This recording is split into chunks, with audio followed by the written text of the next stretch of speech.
नमस्कार। चलिए आज समझते हैं उस कमाल की टेक्नोलॉजी के पीछे का विज्ञान जो हमारे चारों ओर लगभग हर चीज को चलाती है। जी हाँ, बात हो रही है इलेक्ट्रिक मोटर की। सवाल ये उठता है कि आखिर ये होता कैसे है। कभी सोचा है कि जो बिजली हमें दिखाई तक नहीं देती वो इतनी जबरदस्त और दिखने वाली हरकत यानी मोशन कैसे पैदा कर देती है। यही वो पहेली है जिसे आज हम सुलझाने वाले हैं। तो ये इलेक्ट्रिक मोटर चीज क्या है? देखिए, बिल्कुल सीधी सादी भाषा में कहें तो ये एक ऐसी मशीन है जो इलेक्ट्रिकल एनर्जी यानी बिजली को मैकेनिकल एनर्जी में बदल देती है, मतलब घूमने वाली ताकत में। और ये कोई कॉम्प्लेक्स साइंस की बात नहीं है जो सिर्फ किताबों में हो। ये तो हमारी दुनिया को चलाती है। पंखे, वॉशिंग मशीन से लेकर बड़ी बड़ी ट्रेनों तक, हर उस चीज के पीछे यही इंजन काम कर रहा है जिसे हम रोज इस्तेमाल करते हैं। अच्छा, अब आते हैं उस हिस्से पर जहां असली जादू होता है। अब हम उस बेसिक सिद्धांत को समझेंगे जो एक मोटर के काम करने का सबसे बड़ा राज है। तो पूरी कहानी की शुरुआत बस यहीं से होती है। जरा सोचिए, एक तार है जिसमें से करंट बह रहा है और उसे एक मैग्नेटिक फील्ड यानी एक चुंबकीय दायरे के अंदर रख दिया गया है। बस जब ऐसा होता है ना, तो कुछ कमाल ही हो जाता है। उस तार पर अचानक से एक मैकेनिकल फोर्स लगने लगता है। जी हाँ, एक असली धक्का, मतलब बिजली और चुंबक। जब ये दोनों मिलते हैं तो एक असल ताकत पैदा होती है जो चीजों को हिला सकती है। यही वो खोज थी जिसने सच में सब कुछ बदल दिया।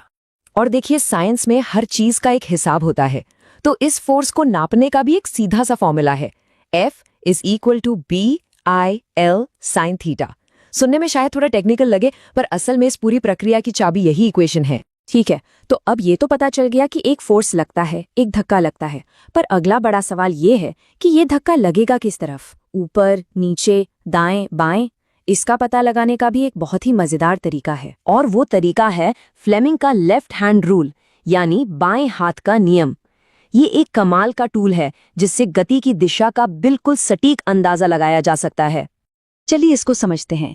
अगर बाएं हाथ के अंगूठे, पहली उंगली और बीच वाली उंगली को एक दूसरे से 90 डिग्री पर फैलाया जाए तो अंगूठा बताता है फोर्स या मोशन की दिशा, पहली उंगली यानी फोरफिंगर बताती है मैग्नेटिक फील्ड की दिशा, और बीच वाली उंगली बताती है करंट की दिशा। तो बस इतना ही करना है। मैग्नेटिक फील्ड और करंट की दिशा में उंगलियों को सेट कीजिए और अंगूठा अपने आप उस दिशा की तरफ इशारा कर देगा जहां वो तार हिलेगा। है ना एकदम आसान और जीनियस तरीका। अब जब हम ये बेसिक सिद्धांत और दिशा का नियम समझ चुके हैं, तो चलिए इन सारी टुकड़ों को एक साथ जोड़ते हैं और पूरी तस्वीर देखते हैं कि मोटर चलती कैसे है। ये रही एक इलेक्ट्रिक मोटर। देखिए, इसमें कुछ मेन पार्ट्स हैं। मैग्नेट जो मैग्नेटिक फील्ड बनाते हैं, एक कॉइल जिसमें से करंट दौड़ता है, और एक पावर सोर्स। ये सब एक टीम की तरह मिलकर काम करते हैं। तो ये काम होता कैसे है, स्टेप बाय स्टेप समझते हैं। सबसे पहले कॉइल में बिजली दी जाती है, फिर मैग्नेटिक फील्ड उस कॉइल पर अपना फोर्स लगाता है।